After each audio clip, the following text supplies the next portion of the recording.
ঢাকাই চলচ্চিত্রের খ্যাতিমান চিত্রনায়িকা অঞ্জনা রহমান আর নেই। রাজধানীর পিজি হাসপাতালে লাইফ সাপোর্টে থাকা অবস্থায় শনিবার দিবাগত রাত 1টায় শেষ নিঃশ্বাস ত্যাগ করেন তিনি।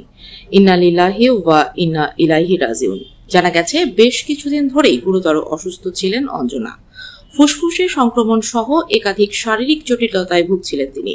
অবস্থা আশঙ্কাজনক হওয়ায় তাকে রাজধানীর বঙ্গবন্ধু শেখ মুজিব মেডিকেল বিশ্ববিদ্যালয়ে নিয়ে যাওয়া হয়। চিকিৎসকদের নিরলস প্রচেষ্টায় পরও তাকে আর বাঁচানো সম্ভব হয়নি।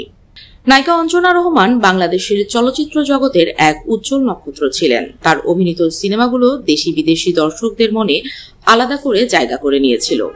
ঢাকাই সিনেমার অভিনয়ের পাশাপাশি তিনি আন্তর্জাতিক অঙ্গনেও বেশ পরিচিত মুখ ছিলেন। তার অভিনীত বেশ কিছু চলচ্চিত্র বিদেশি পুরস্কৃত হয়েছে। অঞ্জনা রহমানের অভিনয় ক্যারিয়ারের উল্লেখযোগ্য সিনেমার মধ্যে রয়েছে গোলাপী এখন ট্রেনে, আশীর্বাদ এবং অন্তরালে। তার স্বতন্ত্র অভিনয়ের মাধ্যমে তিনি দর্শক প্রিয়তা অর্জন করেন। জীবনের শেষ সময় পর্যন্ত তিনি অভিনয়ের সঙ্গে যুক্ত ছিলেন। তার মৃত্যুতে দেশের বিনোদন জগতে নেমে এসেছে শোকের ছায়া। সহকর্মী, শিল্পী ও পরিচালকরা তার মৃত্যুতে গভীর শোক প্রকাশ করেছেন। দেশের সংস্কৃতি অঙ্গনের অপূরণীয় ক্ষতির কথা উল্লেখ করে তারা বলেন, অঞ্জনা ছিলেন এক বহুমুখী প্রতিভা। তার চলে যাওয়া আমাদের জন্য এক বিরাট শূন্যতা।